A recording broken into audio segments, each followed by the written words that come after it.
Oke, selamat pagi, salam sejahtera untuk kita semuanya. Ini baru 34 ya, dari yang harusnya 65. Oh, sambil menunggu yang lain, hari ini kita akan bahas review terutama dan juga beberapa atau sedikit mengenai sistem.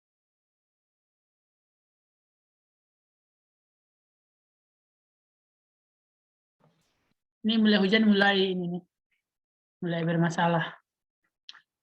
Oh, sambil menunggu yang lain, saya mau tanya dulu untuk untuk PKM. Itu sudah dibagi belum kelompoknya?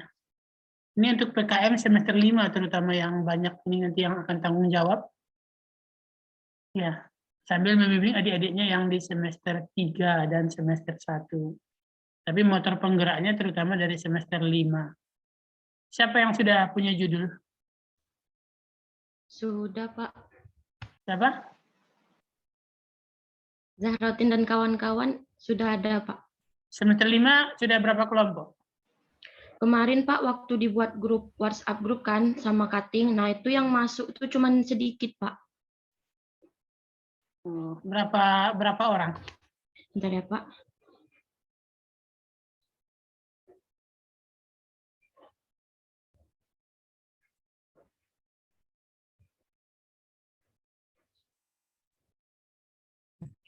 Maaf, Pak, sekarang sudah. Ya, suaranya putus.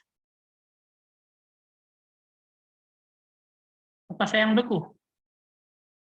Halo, dengar suara saya? Halo?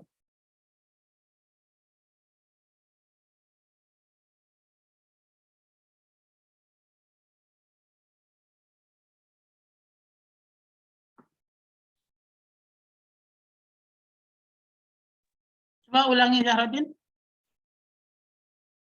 Iya, Pak. Maaf, Pak. Ya, coba ulangi apa tadi terputus. Sampai bila harus kau derah hatiku.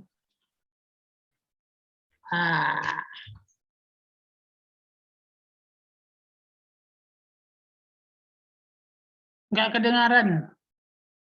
Sinyal Zahratin merah. Sinyal Bapak yang putus-putus pada Rotin ngomong tuh. Ini saya sudah ganti loh dari Unip ke Telkomsel. Tadi kan pakai internet Unip. Ini karena putus saya ganti ke Telkomsel pakai HP tethering. Kalau masih putus juga ya sudah, putus beneran kita. sudah jelas, Pak. Nah, coba ulangi lagi. Nah, jadi untuk PKM itu, Pak, belum dibagi kelompoknya karena kemarin waktu Zahratin lihat di awal-awal itu yang masuk baru sedikit. Nah, tapi sekarang sudah ada 34 orang, Pak. 34 orang, siapa koordinatornya?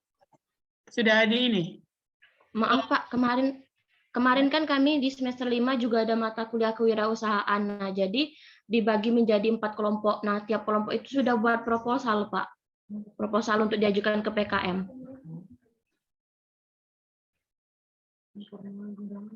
Iya, jangan berarti. Nah. Oh, ini harus harus dikontrol. Siapa kira-kira yang bisa ngontrolnya ya? Jadi diarahkan, kelompoknya dibagi, terus penulisannya dibimbing. Siapa yang bisa mengarahkan pembagian kelompok? Atau coba di list di grup itu. Siapa yang sudah punya judul dan siapa yang sudah punya anggota. Aduh.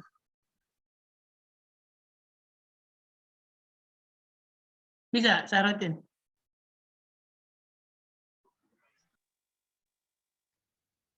Atau siapa yang bisa? Pak, kami sudah dibagi kelompoknya juga udah Pak, udah bikin proposalnya, Pak. Dibimbing sama Mbak. Jek, hilang lagi. Dibimbing sama siapa? Dibimbing sama asdos dari Pak, mata kuliah kewirausahaan. Siapa itu? Ada Kak Tulus, Mbak Nadia, sama Mbak Melia, satu lagi Mbak Khofifah, Pak. Oke, dari pendidikan biologi sudah berapa kelompok? Berapa ya, Pak? Berapa teman-teman yang lain mungkin bisa jawab?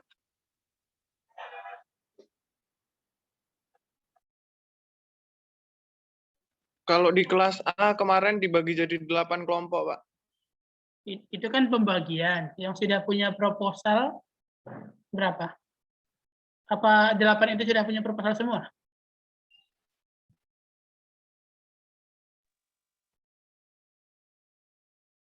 Gimana Heru? 8 itu sudah punya proposal semua belum? Iya, Pak. Kemarin dari 8 kelompok itu diwajibkan untuk buat proposal, terus disuruh submit ke PKM, Pak. Topiknya harus kewirausahaan semua. Kan itu PKM banyak ya. Ada riset, ada pengabdian. Iya, yang kemarin aku di PKMK semua, Pak. Nah, itu kecil nanti peluangnya kalau cuma berlaga di satu skim. Yang kelas B gimana? Siapa yang kelas B di sini?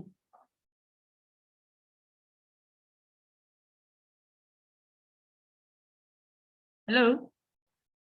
Nggak ada yang kelas B di sini? Ada, Pak. Gimana? Sudah dibagi belum kelompoknya?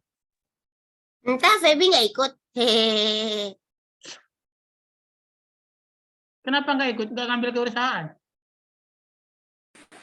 Ngambil, Pak, kewirausahaan, tapi nggak ada asdos-asdosnya kami kemarin. Bagaimana? Yang kelas B yang lain siapa lagi?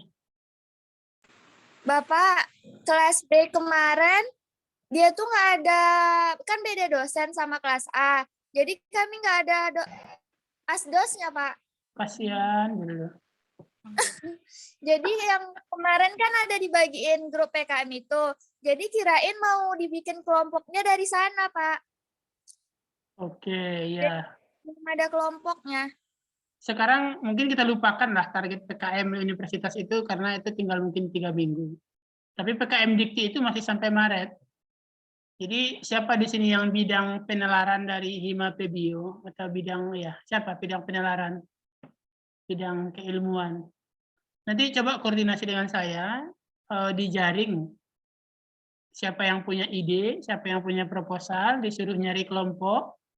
Usahakan jangan satu kelas. Jadi PKM ini salah satu titik kuatnya harus beberapa angkatan. Bahkan juga kalau bisa cari anggota dari prodi lain. Ya, itu yang pertama. Jangan satu angkatan, ajak semester 3, ajak semester 1, ya. Kemudian kalau bisa ajak dari prodi lain. Tapi ketuanya tetap yang dari semester 5 yang punya ide. Berapa mungkin 1 minggu, ya. Setelah itu silakan bimbingan, cari dosennya siapa yang bisa bantu. Misalnya topiknya tentang bakteri, tentang bioteknologi, bisa mungkin ke Bu Dewi. Yang topiknya tentang kewirausahaan, yang agak bagus ngoreksi, yang agak rajin ngoreksi itu ada Bu Dewi, ada Bu Neni, tapi Bu Alif lagi sekolah ya. Jadi mungkin bisa ke Bu Dewi, bisa ke Bu Neni, bisa kalau topiknya tentang perairan itu bisa ke saya. Satu orang dosen itu bisa membimbing sampai 10 judul. Nah, biasanya tahun lalu siapa yang PKM-nya di Dana Dikti itu nanti dikonversi ke mata kuliah ilmu lingkungan. Nanti ketemu dengan saya di ilmu lingkungan di semester 6. Jadi kalau sudah PKM-nya di Dana Dikti, tidak perlu kuliah ilmu lingkungan, ya apakah sebelum UTS atau setelah UTS nanti tergantung kapan jadwalnya saya.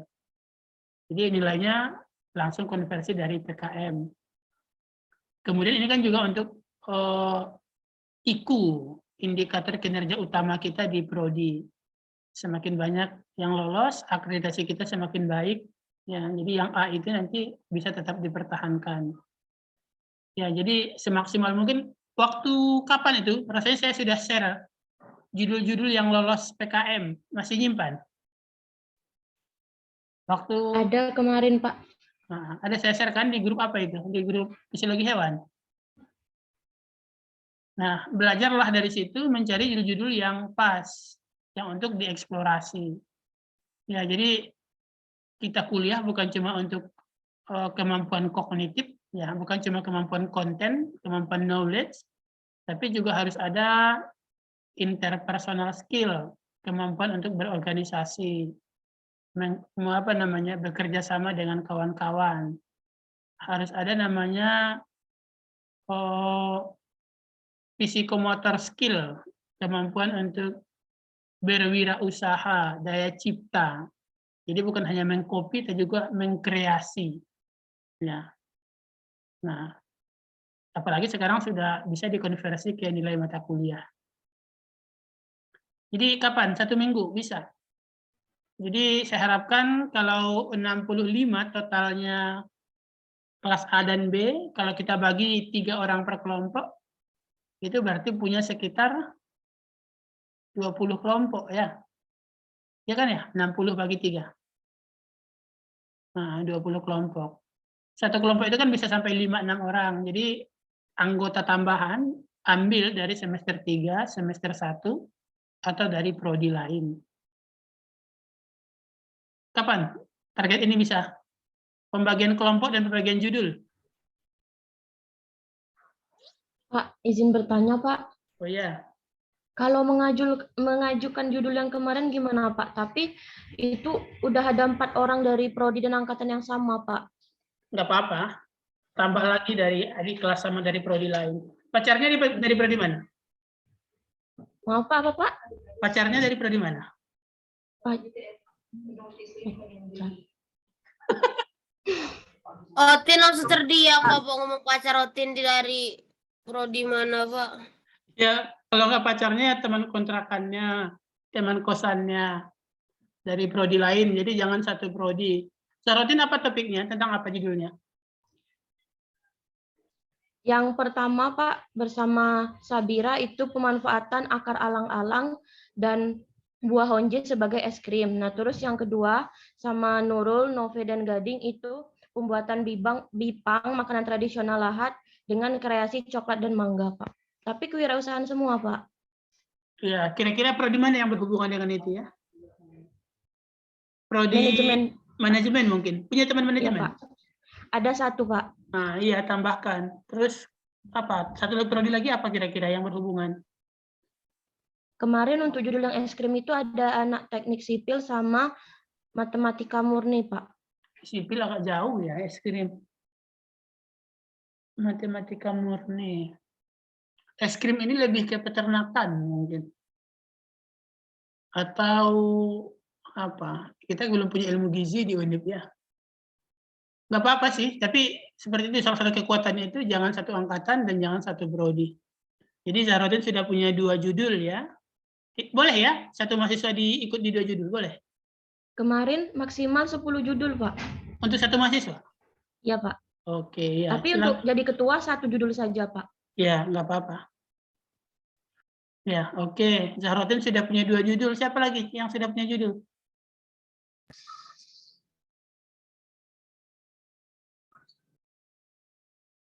Baru Zahrotin? Selebihnya masih TikTok kan? Terus lagi Pak kalau bisa. Sabira, Nurul, Pak. Nove, dan Gading, Pak, kemarin, Pak. Ayo, Penny. Sebentar Pak, agak berisik Pak. Ayo, manjat pohon dulu.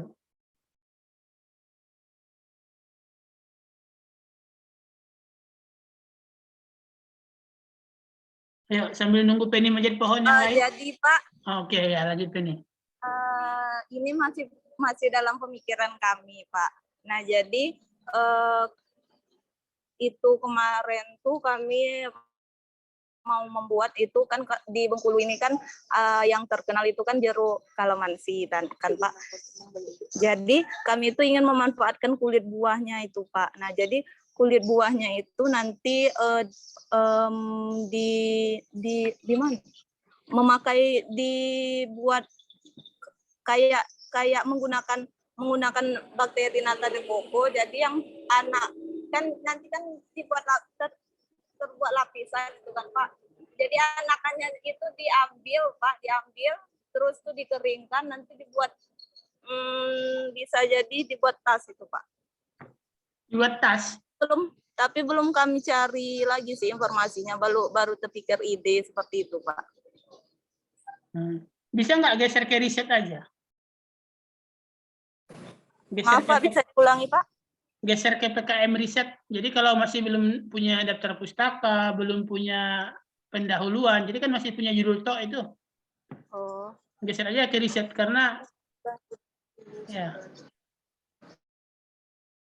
Ini judul satu yang agak menarik untuk riset itu pemetaan nilai UN biologi SMA. Itu datanya tinggal download. Ini sekarang sedang kami kerjakan untuk matematika. Kita tinggal ganti yang matematika menjadi biologi. Siapa nanti yang tertarik untuk itu, yang riset itu nanti kontak saya. Saya berikan data-data yang untuk matematika, jadi tinggal diganti matematikanya menjadi biologi. Metode, cara kerja, pendahuluannya lebih kurang sama. Ini ada chat dari Emelda.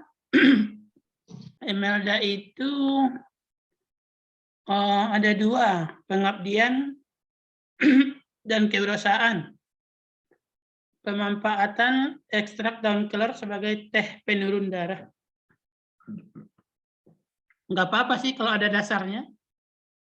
Ada nggak indikasi bahwa daun kelor itu bisa digunakan sebagai teh penurun darah? Iya, boleh nanti silakan. Jadi itu ya, sebelum UAS minggu depan, sekarang tanggal 30 hari Selasa, hari Senin. 60 berapa? 65 ya? 65 orang ini sudah dibagi menjadi 20 kelompok paling kurang. Dan masing-masing sudah punya judul, dan masing-masing sudah punya calon dosen pembimbing. Ya, dicatat ya. Jadi semuanya 65 orang ini sudah punya kelompok, sudah punya judul, dan sudah punya dosen, calon dosen pembimbing. Hari Senin, tanggal 6.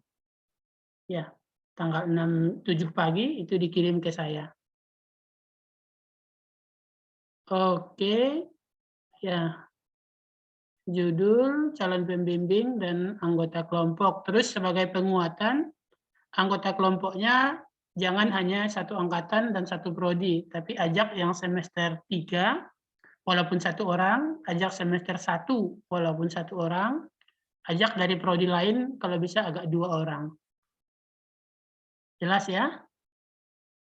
Selain untuk, nanti kan dapat uang nih, kalau lulus kan sekitar pidana itu sekitar ada yang 8, ada 9 juta.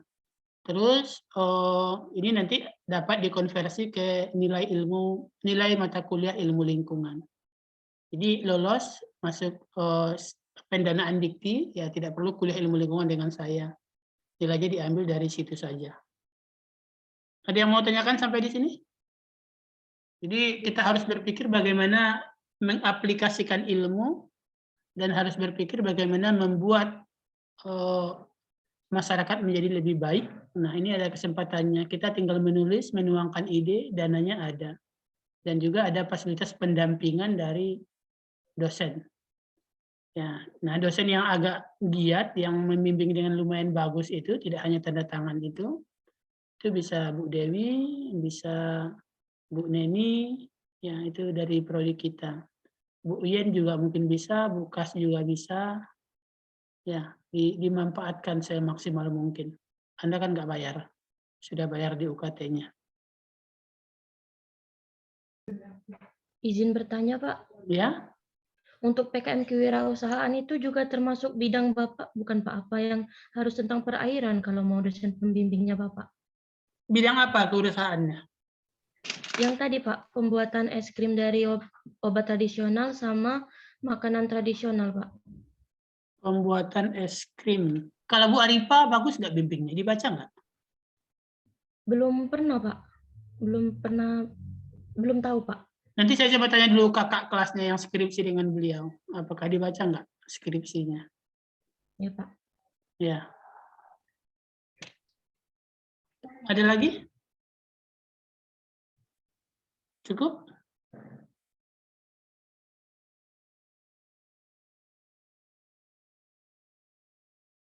Baik, kalau cukup kita masuk ke materi Anpisman sedikit hari ini mengenai sistem indera. Saya share screen.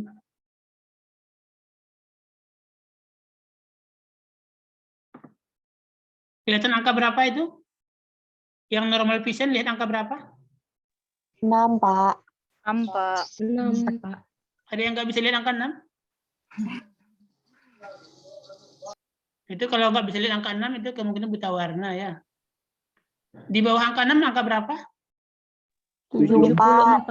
74. Nanti tes di rumah ya, bisa nggak lihat angka 6 dan 74.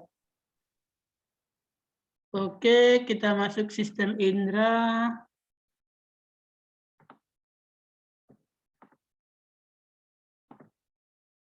Jadi indera ini ada 5 ya, mata, telinga, hidung, kulit, dan lidah. Jadi melihat, mendengar, membaui, merasai, kulit apa? Merabai ya, dan kemudian merasai. Jadi 5 sistem indera. Yang pertama adalah mata, ini strukturnya. Di SMA kelas 2 mungkin sudah dijelaskan apa itu sklera, koroid, vitreous humor, retina, fovea, bintik buta, ya, kelopak mata, organ-organ yang terdapat pada mata. Yang sering membingungkan itu adalah ada antara korona, pupil, iris, sklera, retina, dan bintik buta. Bisa nggak bedakan kira-kira apa itu iris, apa itu pupil, apa itu sklera, apa itu kornea, apa itu vitreous humor. Itu semuanya di bagian depan itu letaknya. Siapa yang bisa bedakan? Coba.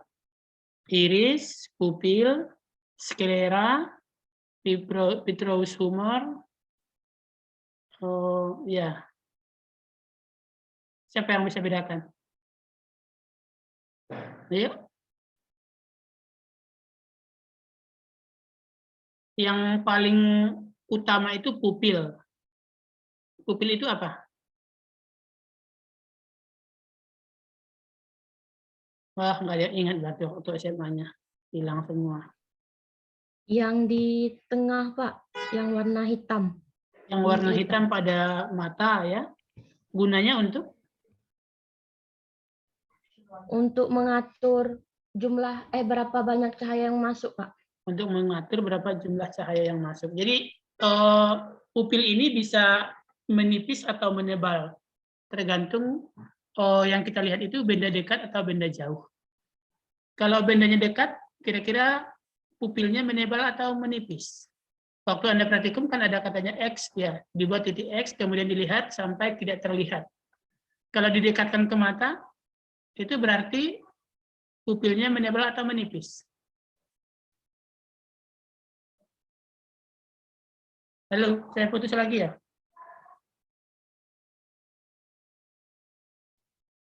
Ya, kalau benda didekatkan ke mata, pupilnya menebal menipis? Tebal, Pak. Menebal. Jadi kalau dijauhkan dari mata, maka pupilnya akan menipis setipis-tipisnya. Ya. Oke, itu pupil. Kemudian iris. Apa itu iris?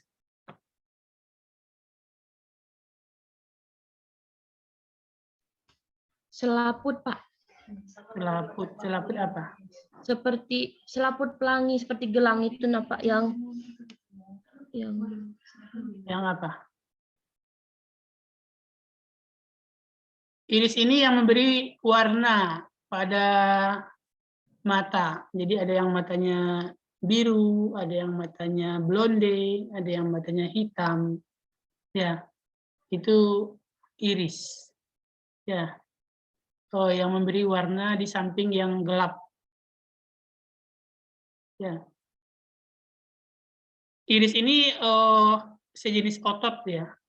Otot yang memberi warna pada mata ya, sehingga dikatakan sebagai mata biru, mata blonde atau mata hitam ya. Kemudian ada kornea. Apa itu kornea?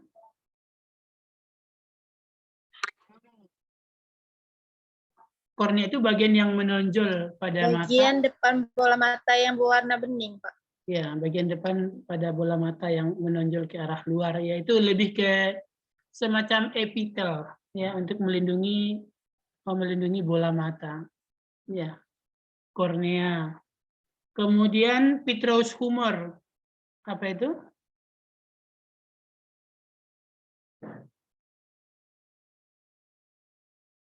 Vitreous humor ini cairan, ya, cairan yang terdapat pada bola mata, cairan pada aqueous humor, yang cairan aqueous humor itu cairan yang di depan pupil, ya, kemudian yang vitreous humor itu cairan yang di belakang pupil, ya. Kemudian di sini ada bintik buta. Apa itu bintik buta?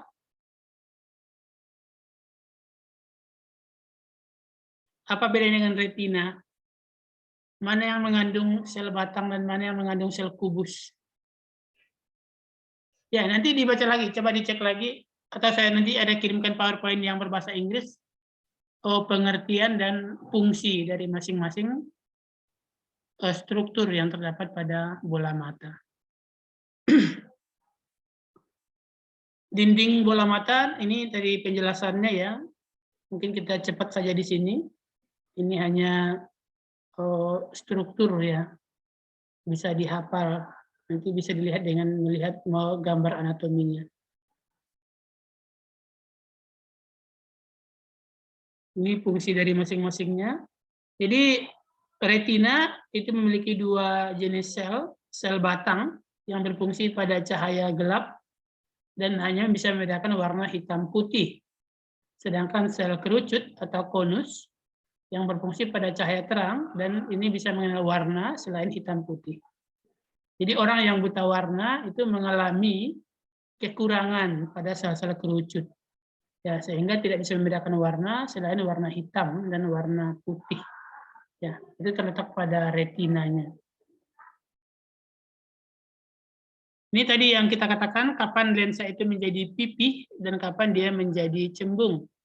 Kalau bedanya jauh, maka bagian pupil itu akan memipih sepipih-pipihnya. Sedangkan saat bedanya jauh, maka pupil akan menebal setebal-tebalnya ya untuk memfokuskan cahaya. Demikian juga kalau cahaya terlalu terang, ya kalau kita silau, maka pupil akan mengurangi cahaya yang masuk dengan cara memipihkan diri, pipih dia. Sedangkan kalau cahaya kurang, maka pupil akan mengkonsentrasikan cahaya yang masuk dengan cara membuat dirinya menjadi lebih tebal. Jadi di sini dikatakan memipih atau mencembung. Memipih itu kalau cahaya terlalu banyak atau objek terlalu jauh. Kalau dia mencembung, kalau objek terlalu dekat atau cahaya terlalu sedikit. Ya. Jadi kadang ketika kita dari ruangan terang masuk ke ruangan gelap, secara tiba-tiba itu kita nggak lihat apa-apa. Hitam, black, ya sama sekali nggak lihat apa-apa. Tapi setelah 2 menit, 3 menit kita di ruangan tersebut, maka kita bisa melihat. Jadi waktu 2 menit itu adalah fase penyesuaian pupil dari yang tadi kalau di luar itu dalam keadaan yang pipih karena cahaya banyak, sampai nanti dia menjadi tebal, mencembung karena cahaya yang sedikit. Nah, fase saat dia berubah dari pipih ke tebal itulah fase kita tidak bisa melihat apapun yang ada di ruangan gelap tersebut. Ya. Ini prosesnya bagaimana perubahan dari cembung menjadi pipih. Jadi diawali dengan otot-otot yang mengalami relaksasi, ya.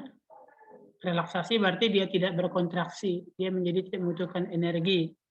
Kemudian ligamen ini sejenis otot pengikat di bola mata itu menjadi tersebar. Ya, jadi kalau posisinya di sini berkonsentrasi di dekat pupil, nah kalau ketika dia memipih maka dia menyebar ya di sepanjang vitreous humor.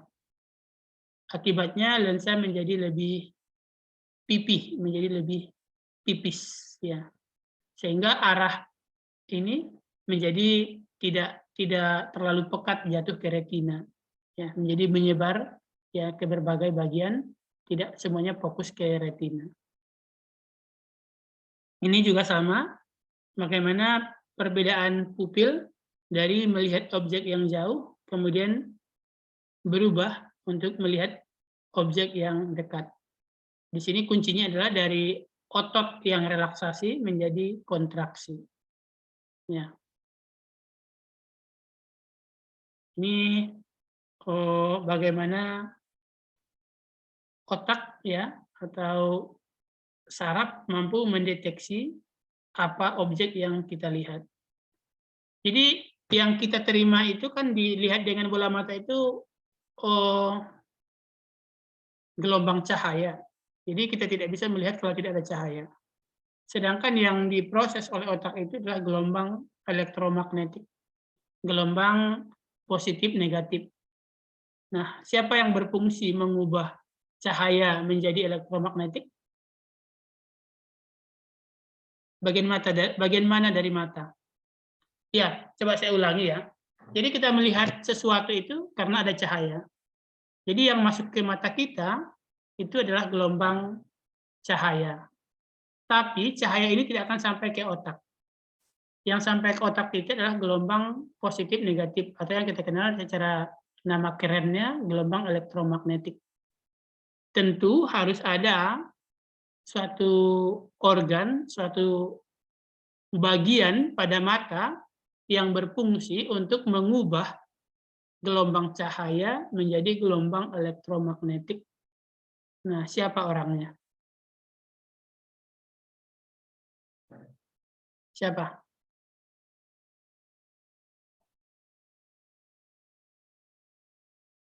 Siapa yang melakukan tugas ini? Mengubah gelombang cahaya menjadi gelombang elektromagnetik sehingga bisa diteruskan oleh saraf-saraf reseptor yang terdapat pada mata.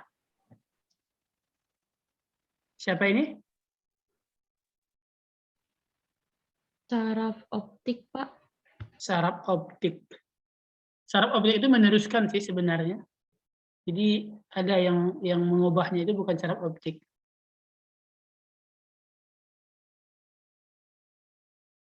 Siapa? Bintik kuning kah? Retina kah? Retina, Pak. Bagian pada retina. Bagian pada retina. Fotoreseptor namanya. Fotoreseptor ya. Jadi bagian pada retina yang bisa mengubah gelombang cahaya menjadi gelombang elektromagnetik. Ya, jadi kalau ini rusak, maka kita menjadi buta. Jadi walaupun masih ada bola matanya, masih terlihat, tapi otaknya tidak mampu mengenali apa yang dilihat. Karena yang dilihat dari gelombang cahaya tidak bisa diubah menjadi gelombang elektromagnetik. Ini gerak pada mata, jadi kita bisa memutar mata ke kiri dan ke kanan, karena adanya otot yang menggerakkan. Salah satu cacat mata yang kita sebut dengan nama juling, yaitu matanya itu tidak bisa diperintah. Jadi saya bisa gini, melihat ke kanan, dua-duanya ke kanan. Kiri, kanan, itu bergerak bersamaan. Kemudian melihat ke kiri juga, ya duanya bergerak bersamaan. Orang yang juling, itu tidak bisa. Jadi, ya matanya itu tidak bisa digerakkan sebebas kehendak pemiliknya. Jadi ada filsafat terkait mata ini yang mengatakan jadilah seperti dua tangan, jangan menjadi seperti dua bola mata. Apa kira-kira artinya?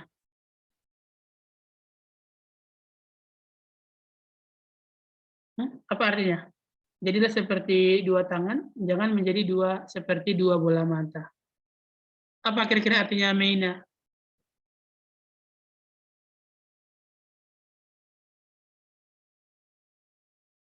Siapa yang tahu? Kalau bola mata itu tidak pernah mau berdamai. Jadi kalau satu ke kiri, yang sebelahnya itu langsung menjauh. Ya, jadi tidak pernah mau berdekatan. Nah, kalau tangan itu mau bekerja sama, bisa bersentuhan. Ya.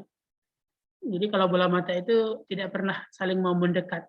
Jadi kalau satu ke kanan, yang kanan digeser ke kanan, maka yang kiri juga akan ke kanan. Kalau yang kita geser ke kiri, maka ya sama-sama menjauh, tidak akan pernah saling mendekat.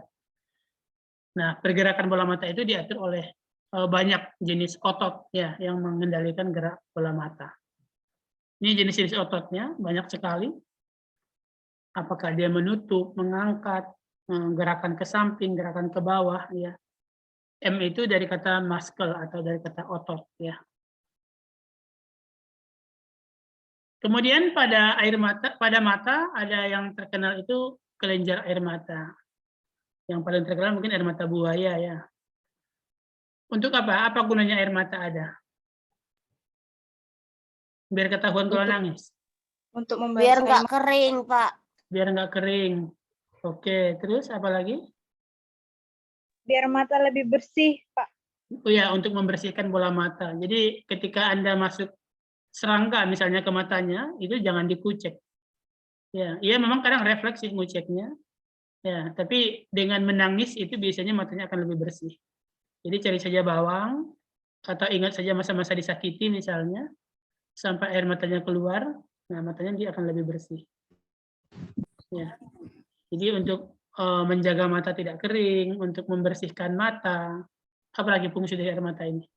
Memberi nutrisi pada mata, Pak. Memberi nutrisi pada mata. Ya, nama kelenjarnya dikenal sebagai kelenjar lakrimal. Posisinya di sini. Ya, jadi hanya ada satu pada mata kiri dan satu pada mata kanan. Ya. Kemudian uniknya, ya lakrimal ini nanti akan berhubungan dengan saluran ke bawah, kayak namanya nasokrimal. Ya, ada nggak di sini? Nah, ini dia nasolakrimal. Jadi kalau kita menangis, nanti hidung kita akan otomatis berair. Apa kira-kira rahasianya itu? Jadi kalau nangis itu nanti akan, ya mungkin nangis 2 menit, nanti akan diikuti dengan senggukan ingusnya keluar. Ya, bukan ingus sebenarnya, itu adalah bagian dari air mata yang mengalir, ya jatuh ke lubang hidung. Apa kira-kira rahasianya? Kenapa kalau nangis itu hidungnya juga harus dibersihkan?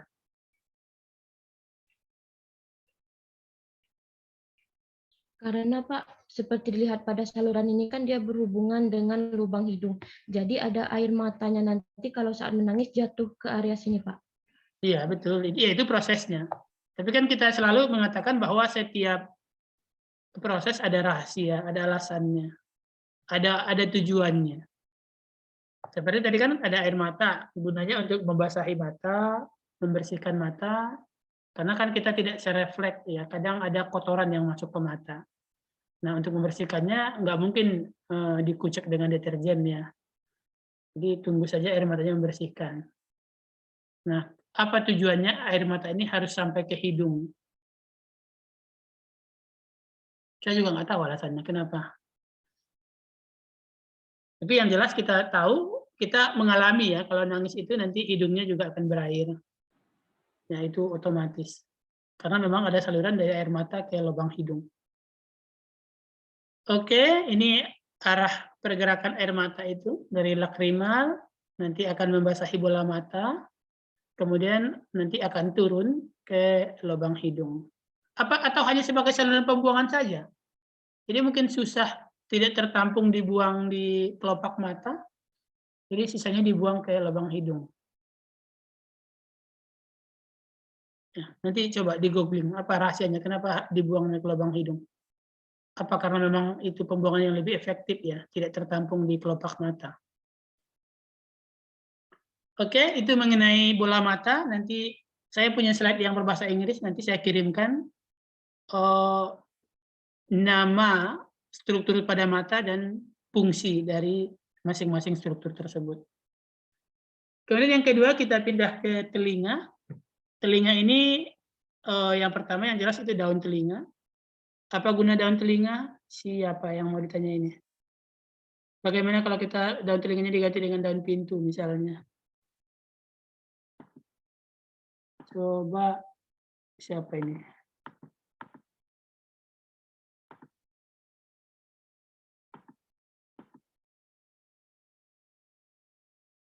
Ini partisipannya berapa? Kok sedikit sekali?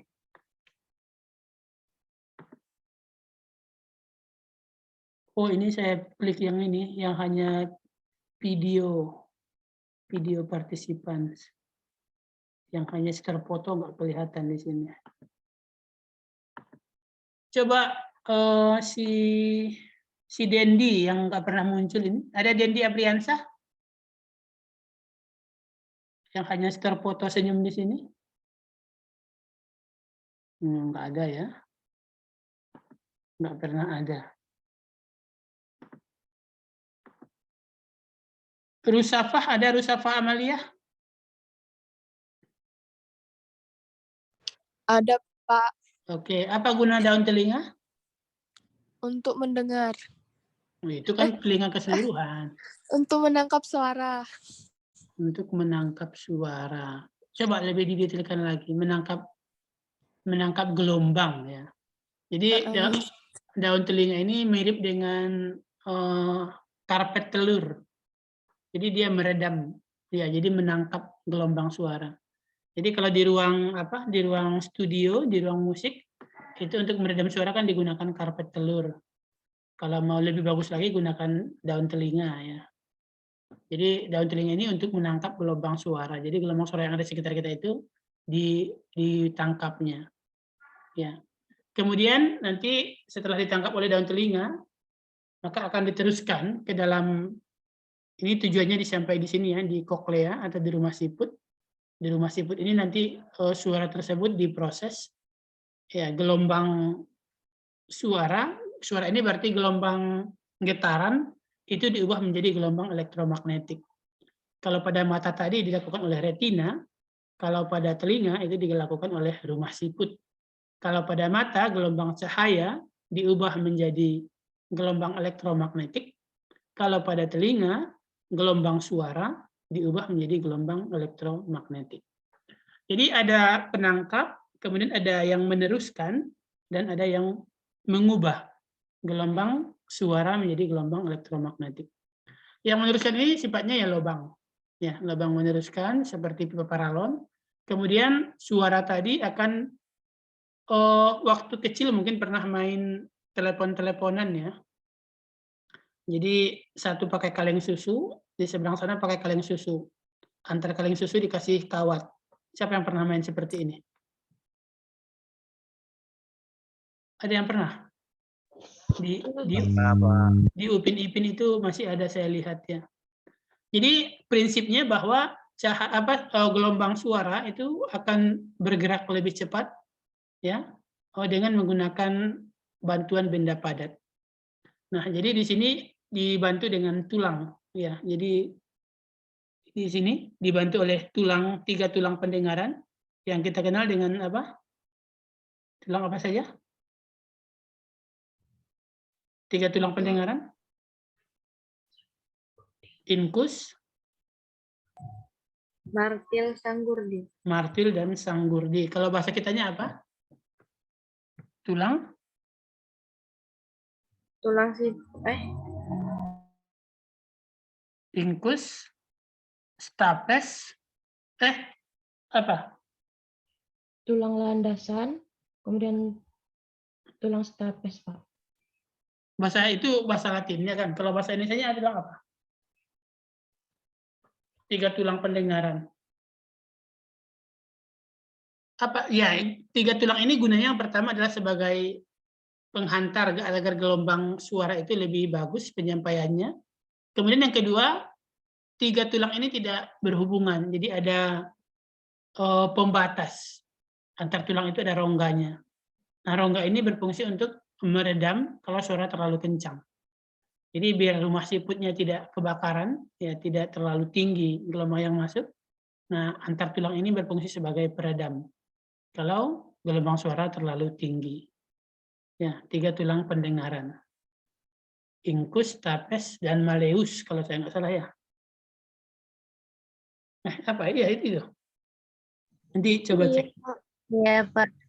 Ya, 3 tulang pendengaran. Jadi komponen utamanya 3 ya. Yang pertama adalah penangkap gelombang suara. Yang kedua, peneruskan gelombang suara.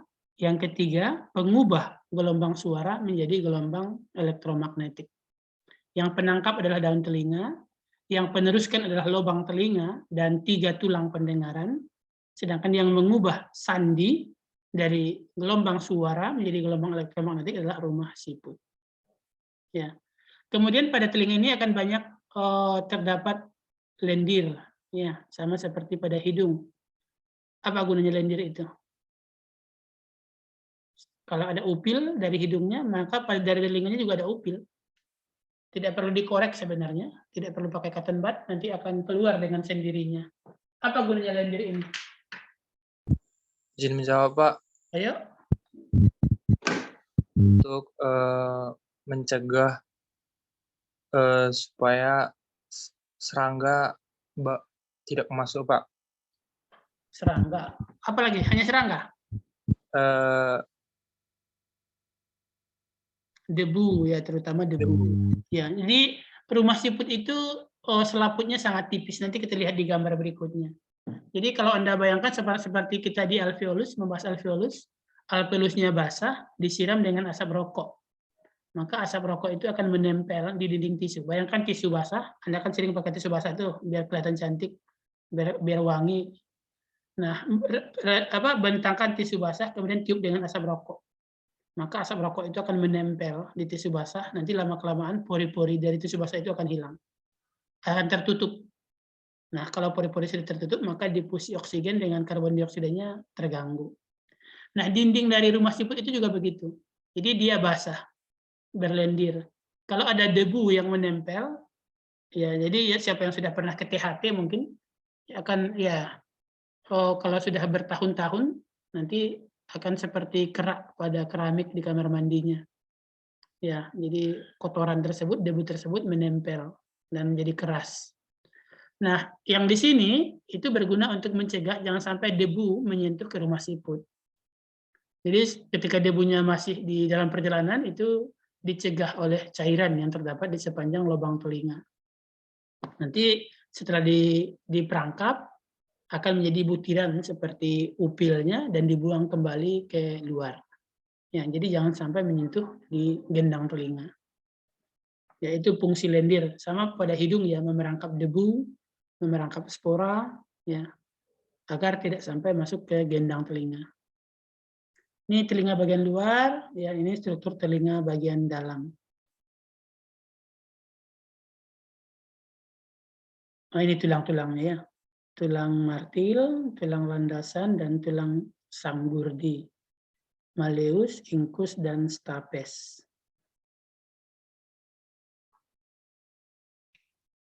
Ini malleus, ini incus, ini stapes ya. Dan ini saya katakan tadi ada rongga di antara tulang. Di antara malleus dengan incus ini ada rongganya. Jadi kalau suara petir misalnya, ya biar tidak sampai merusak rumah siput, ini diredam di sini. Di sini juga antara incus dengan stapes ada rongganya. Kemudian kita punya satu yang sangat membantu, namanya saluran Eustachius. Mana dia? Tidak kelihatan di sini. Eustachius belum kelihatan. Ini ke nasofaring. Tidak kelihatan di sini Eustachius ya. Eustachius itu saluran yang menghubungkan antara telinga dengan rongga mulut. Apa kira-kira gunanya?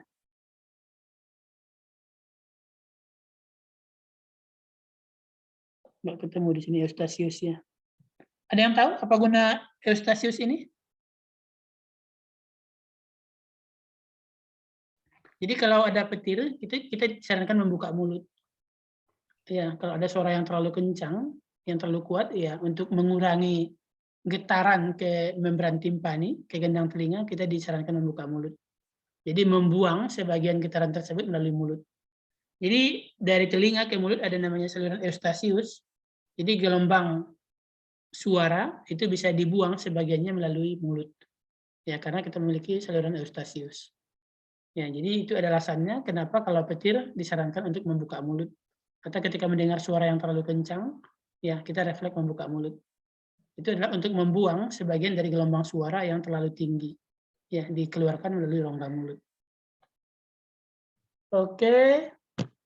Ini bagian telinga dalam. Ya. Kemudian saluran gendang telinga itu berfungsi sebagai alat keseimbangan. Jadi kalau ketika kita mendengar suara yang terlalu kencang itu, atau ketika kita bangun tidur dibangunkan dengan suara yang terlalu kencang, itu kita goyang, jatuh, ya karena bagian dari membran timpani itu juga berfungsi untuk keseimbangan. Jadi cara yang etis membangunkan orang itu bukan dengan suara ya, tapi dengan sentuhan. Ya, tapi cara yang paling mudah membangunkan orang itu ya dengan suara, karena telinganya itu nggak diam. Ya, kalau ada getaran itu telinganya respon. Sehingga kalau getaran yang diberikan terlalu tinggi saat orang tersebut tidur itu bisa mengganggu keseimbangannya. Bahkan mungkin bisa lumpuh ya ketika dalam posisi tidur diberikan suara yang terlalu kuat. Ini detailnya mana Eustachius. Nah, ini dia, saluran Eustachian tube yang warna merah ya dari sini. Dari middle ear itu nanti akan dibuang ke rongga mulut. Jadi tidak sampai menyentuh ke membran timpani.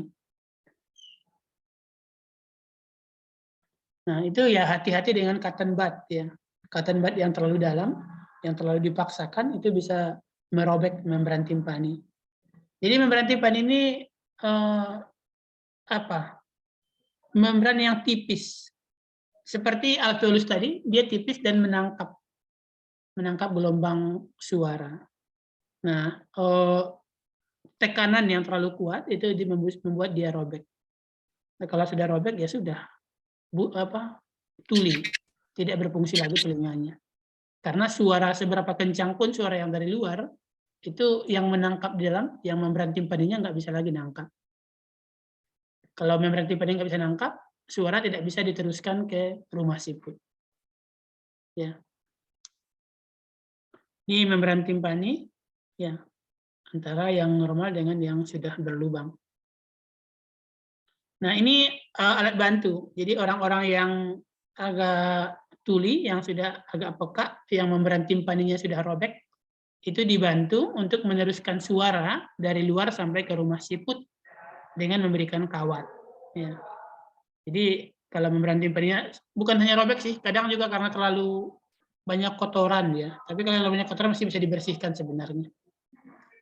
Tapi kalau sudah peka itu dibantu dengan menghantarkan langsung suara dari telinga ke rumah siput. Tapi ada lagi yang sarafnya yang rusak. Nah, kalau sudah sarafnya rusak, itu tidak bisa diperbaiki lagi. Mau dikasih alat bantu dengar pun tidak akan bisa mendengar. Ya, kalau yang rusak itu adalah dari rumah siput ke saraf, ke otak.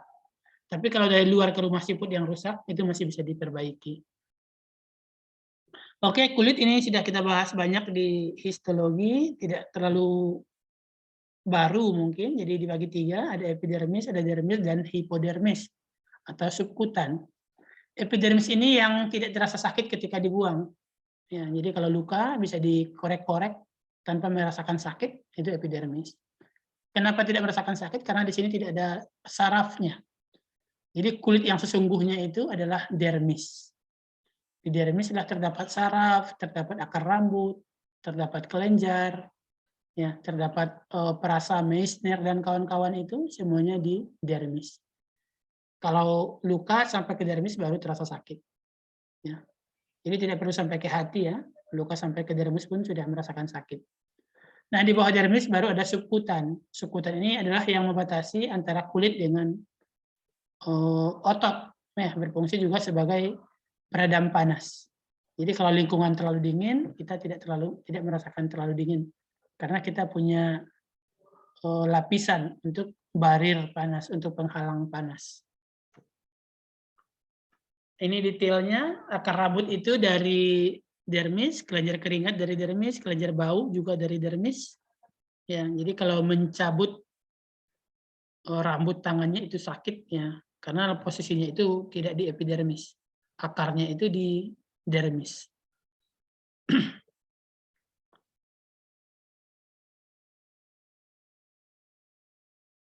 Jadi kulit ini dia memiliki pigmen yang kita sebut sebagai melanin yang terdapat di antara epidermis dan dermis, dan akan berganti secara rutin sekitar 1 kali 3 bulan. Jadi mau pakai obat pemutih apapun, ya obat pemutihnya itu hanya bertahan pada kulit yang lama.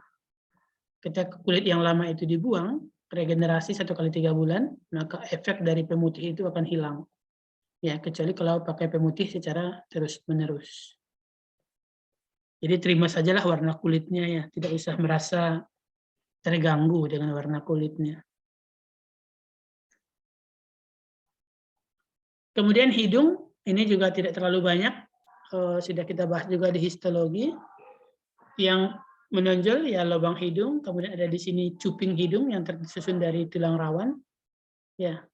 Kemudian di sini yang paling utama itu adalah saraf-saraf pembau, ya sehingga kita bisa membedakan antara Pebrina misalnya dengan Putri, mata kita ditutup, mereka datang dari belakang, kita tahu yang datang itu bau siapa, bau Pebrina atau bau Putri, karena kita memiliki saraf pembau yang sangat spesifik.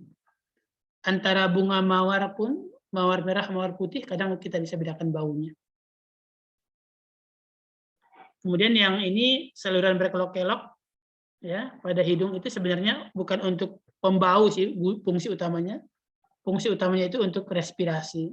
Jadi saluran ini dibuat berbelok-belok agar debu, agar spora yang masuk bersama udara itu tidak sampai masuk ke paru-paru.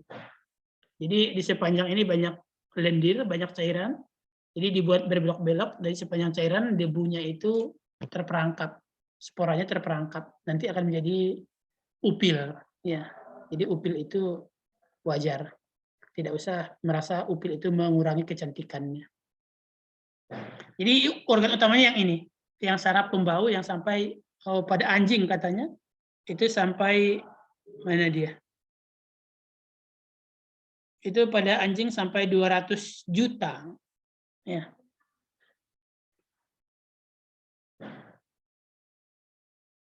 Jadi satu orang manusia itu memiliki sekitar 5 juta dari sel-sel reseptor untuk mengenali bau yang berbeda. Sedangkan pada anjing itu sampai sekitar 200 juta. Makanya untuk pelacak itu digunakan anjing ya. Jadi dia bisa membedakan bau yang sangat spesifik. Jadi misalnya ada seorang kriminal melakukan kegiatan kriminal di satu lokasi, pasti meninggalkan bau. Dan baunya itu akan diingat oleh si anjing pelacak. Dan ketika anjing ini dipaparkan kepada orang-orang yang saksi atau orang-orang terduga, nah anjing ini bisa menentukan bau mana yang paling mirip dengan para terduga atau para saksi. Ya, itu yang digunakan pada anjing pelacak. Ini penyakit sinus, ya, peradangan sinus yang terlalu besar sehingga menghambat. Sinus itu ada, ya, normalnya ada pada manusia, namun pertumbuhannya yang terlalu besar, ya, sehingga mengganggu proses pernapasan, menjadi penyakit sinus. Ada beberapa jenis sinus di sini, ada 1, 2, 3, 4, ya, tergantung pada posisinya. Kemudian yang terakhir lidah tak bertulang, memiliki kemoreseptor, jadi dia membedakan sesuatu itu berdasarkan struktur kimia, ya, berdasarkan struktur molekul. Dipenuhi oleh tonjolan yang disebut sebagai papila. Ada 3 jenis papila kita bahas di histologi. Ada piliformis, ada pungiformis, dan ada circumpallata. Pada celah-celah papila terdapat kuncup-kuncup pengecap atau puting-puting pengecap. Ini lidah secara umum disusun oleh otot lurik. Jadi lidah itu bisa digerakkan dan tidak bertulang. Ya, jadi struktur terbesarnya adalah otot lurik. Ini otot lurik semua yang merah-merah ini. Yang warna ungu ini kelenjar. Jadi ada kelenjar lidah, ya, yang membantu menghasilkan mengairi mulut, ya, sehingga mulut tidak terlalu kering. Pada bagian luar lidah terdapat epitel yang ini, yang bergelombang-gelombang. Nah, epitel ini menonjol. Ada tonjolan yang tajam, piliformis, ada yang seperti jamur, pungiformis, dan ada yang sangat dalam disebut sebagai circumpallata. Di antara tonjolan-tonjolan ini terdapat kuncup-kuncup pengecap, sehingga kita bisa membedakan rasa asam, manis, pahit, ya, atau ya sebagai puting pengecap. Ini epitel yang itu, yang ini yang piliformis, yang runcing, tajam.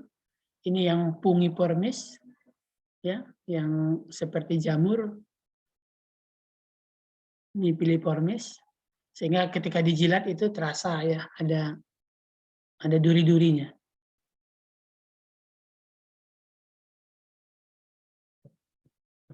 Kemudian waktu SMA pernah diajari ya bahwa lidah itu memiliki daerah perasa. Perasa pahit di pangkal, perasa manis di ujung, asam pinggir bagian depan, asin pinggir bagian belakang. Ya, tapi itu versi lama. Publikasi terbaru menunjukkan bahwa semua lidah itu bisa merasakan kayak semua rasa. Jadi tidak ada daerah perasa pada lidah. Jadi konsep manis di ujung, pahit di pangkal, coba letakkan obat apa yang paling pahit? Obat apa? Hah? Delkina. Nah, coba letakkan di ujung lidahnya, terasa pahit enggak? Kalau versi lama tidak akan terasa pahit, karena dia mengatakan rasa pahit itu terletak di belakang. Tapi ternyata penelitian terbaru bahwa semuanya daerah lidah itu bisa merasakan apapun rasa. Ya. Dia katakan bahwa konsep manis di depan, asin dan asam di pinggir dan pahit di belakang adalah hal yang sangat umum diajarkan tentang rasa, tapi itu salah. Konsep itu salah. Yang benar adalah bahwa ujung dan kuncup dari setiap lidah itu bisa merasakan semua rasa. Ya, asalkan dia memiliki kuncup perasa atau disebut sebagai taste buds. Itu dari Smithsonian ya, sebuah lembaga yang sangat kredibel dalam ilmu pengetahuan. Tidak usah diragukan. Jadi itu konsep ini salah, konsep lama. Ini tadi yang saya cek untuk kelainan pada penyakit, pada alat indera, terutama pada mata itu buta warna. Kelainan lain banyak ya, misalnya ada rabun dekat, rabun jauh, rabun dua-duanya. Kemudian pada telinga ada tuli, pada kulit ada kanker, pada hidung sinusitis, ya banyak penyakit pada sistem indera. Tapi yang paling umum biasanya yang buta warna. Ya. Itu saja materi kita untuk hari ini. Nanti saya share PowerPoint ini sama dengan PowerPoint mengenai detail bagian-bagian pada mata dan fungsinya. Ada yang mau tanyakan dulu sampai di sini?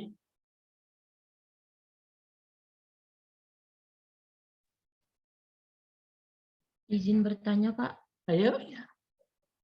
Nah, ini berkaitan dengan indera penciuman hidung. Nah, kan misalnya kita itu duduk di dekat tong sampah agak lama. Nah, pertamanya tuh masih tercium sangat bau, itu, Pak.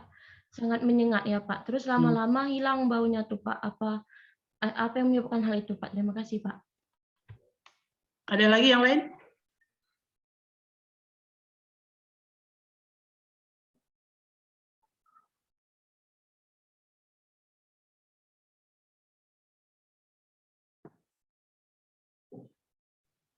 Pak, izin bertanya, Pak. Ya. Setelah kita meminum atau makan makanan yang panas, itu lidah kita itu seperti kebal, nggak ada rasa, itu gimana, Pak? Ya. Kenapa sel-sel sarafnya, Pak? Terima kasih, Pak. Ya, oke. Yang pertama tadi dari Zahrotin, yaitu adaptasi. Jadi reseptor itu memiliki penyesuaian. Ketika dibiasakan terhadap suatu, jadi kita pertama itu merasa terganggu, merasa tidak nyaman. Ya, tapi lama-kelamaan tubuh akan menetralisir, akan membuat penyesuaian, ya sehingga hal-hal kecil yang tidak nyaman itu dibuat menjadi nyaman. Jadi dalam sebuah buku psikologi yang pernah saya baca, salah seorang orang kaya lah datang ke pom bensin yang terletak di dekat bandara. Dia sangat terganggu dengan bunyi pesawat yang lalu lalang di atas pom bensin tersebut. Dia merasa sangat terganggu dan tidak bisa berkonsentrasi. Kemudian dia bertanya ke si petugas pom bensin, apakah kamu tidak merasa terganggu dengan bunyi pesawat yang setiap hari lewat dan kamu setiap hari di sini? Terus apa jawab si petugas pom bensin? Saya bahkan kadang tidak mendengarkannya. Ya, jadi ketika kita dibiasakan pada satu hal, tubuh itu membuat membuat penyesuaian agar tubuh kita terasa nyaman. Ya, jadi ya membuat penyesuaian sehingga kita tidak merasa terganggu.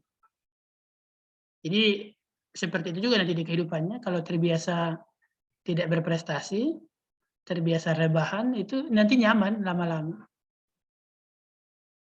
Tapi kalau sudah dibiasakan berprestasi, dibiasakan bekerja, itu tubuh tidak akan nyaman ketika tidak berprestasi, ketika tubuh tidak bekerja. Nah itu tergantung kebiasaan, mau milih yang mana. Jadi ada orang yang nyaman ketika tidak berprestasi, itu karena dia sudah terbiasa berprestasi, merasa terganggu, karena sistem bawah sadarnya itu sudah mengatakan ini tidak nyaman. Tapi ada orang yang nyaman dengan tidak melakukan apa-apapun seharian, dari pagi sampai malam itu tidak produktif sama sekali, nyaman aja. Merokok, pagi ke warung, jam 6 sore pulang dari warung, main bola, nonton lagi, main song, main apa, nanti malam tidur, sudah. Itu nyaman, karena dia sudah terbiasa begitu. Tapi ada orang yang satu hari itu tidak melakukan sesuatu yang positif, itu nggak nyaman. Dia merasa hari itu terbuang sia-sia. Itu alam bawah sadar. Jadi sama seperti yang tadi, ya karena tubuh melakukan penyesuaian. Ketika kita sampai di lingkungan baru yang sampah itu, ya nggak nyaman karena kita belum adaptasi, belum mengenal. Tapi ketika sudah biasa, ya akan terasa nyaman. Ya. Kemudian yang Sabirah, tadi apa Sabirah? Apa pertanyaannya? Saat makan atau minum yang panas-panas itu, Pak, Oh iya. lidah kita jadi nggak terasa itu syarafnya kenapa, Pak? Iya, jadi Apakah ada syarafnya? itu terbakar. Jadi puting pengecap yang saya katakan tadi di antara papila itu terbakar. Nah, kalau terbakar dia tidak bisa meneruskan rangsang. Jadi beberapa saat, mungkin beberapa hari itu tidak bebal namanya ya. Kebas mungkin kalau kata ini kebas, tidak merasakan rasa. Tapi nanti 3 hari 4 hari akan terasa lagi karena epitel kita itu diganti. Jadi yang rusak, yang terbakar tadi akan diganti oleh epitel yang di bawahnya. Sehingga kita bisa lagi merasakan rasa. Ya, sama dengan kulit sih, kulit terbakar itu kemampuan untuk sensitivitasnya berkurang. Atau kulit orang yang biasa bekerja kasar, itu kulitnya menjadi tebal, itu sensitivitasnya berkurang. Jadi mau luka pun nggak terasa sama dia, karena kulit tangannya sudah tebal. Nah seperti itulah, lidah yang terbakar itu lidahnya menjadi mati rasa, ya karena struktur selnya rusak. Tapi nanti akan 3-4 hari akan diganti, sehingga kita kembali merasakan rasa. Ya. Seperti itu. Ada lagi? Agak 2 lagi, saya jam 9 ini ada rapat di LPPM. Bapak izin bertanya, Pak. Ayo, ya Melina. Pak, saya itu kan punya masalah di kotoran telinga yang keras gitu, Pak. Oh iya, itu yang tadi yang karena apa ya? kotor. Atau itu berdampak nggak untuk rumah? Ya, banyak memang waktu saya tes CPNS tahun 2006 itu kadang kan ada tes tes kesehatan. Salah satunya tes THT. Saya yang selama ini merasa normal-normal saja, ketika THT ternyata kotoran banyak di gendang telinga. Dikasih cairan, nggak tahu saya cairan apa itu. Diteteskan selama 3 atau 4 hari. Dan setelah itu dibawa ke sana lagi, kemudian dikuras isinya, kayak nguras oli motor. Itu banyak kotorannya. Ya, jadi nggak tahu apa memang lingkungan kita yang makin kotor atau telinga yang kurang kemampuan membersihkan. Jadi waktu saya itu 25 tahun mungkin. Jadi selama 25 tahun itu tidak pernah ke dokter THT, tidak pernah membersihkan telinga. Ya, pakai cotton bud juga jarang rasanya. Nah, ketika itu ya dikasih pelunak. Jadi kotoran yang sudah lengket di membran telinga itu yang sudah keras itu dibersihkan dengan dilunakkan dengan cairan baru kemudian dikuras.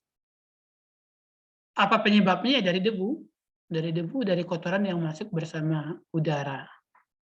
Harusnya bisa diendapkan sebelum sampai ke membran timpani. Cuma kita kan kadang telinganya sedikit berambut, malu. Ya, padahal rambut-rambut di telinga itu gunanya salah satu untuk memfilter Jadi lubang telinganya kan ada yang merambut ya. Yaitu salah satu untuk memfilter debu.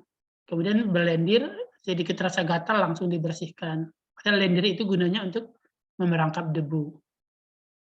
Ya, tapi ya pengalaman saya nggak tahu ya lingkungan kotor atau tidak. 25 tahun ketika saya pertama kali cek gendang telinga itu ya kotorannya lumayan banyak. Tapi itu tidak terlalu mengganggu pendengaran waktu itu. Dan dibersihkan ya 3 hari, 4 hari diteteskan cairannya, kemudian hari keempat itu, selama 4 hari itu terasa budek ya, karena telinganya penuh dengan air rasanya. Kemudian hari keempat dibawa lagi ke dokternya, baru disedot, itu rasa cespleng lagi telinganya. Ya, jadi kayaknya wajar kalau telinganya itu berkerak. Kalau mau telinganya bersih itu dengan berenang, menyelam. Jadi ketika telinga itu direndam 1 jam, tapi telinganya direndam ya, bukan cuma badannya yang direndam, itu nanti keluar sendiri. Saya mengalami juga. Jadi kalau mau telinganya bersih secara alami itu ikut latihan menyelam. Menyelam ya, bukan berenang. Karena berenang itu telinganya nggak terendam. Yang terendam telinganya itu menyelam. Jadi 15-20 menit saja direndam telinganya, itu kotorannya keluar. Cuma memang agak budek sebentar. Ya. Ada lagi?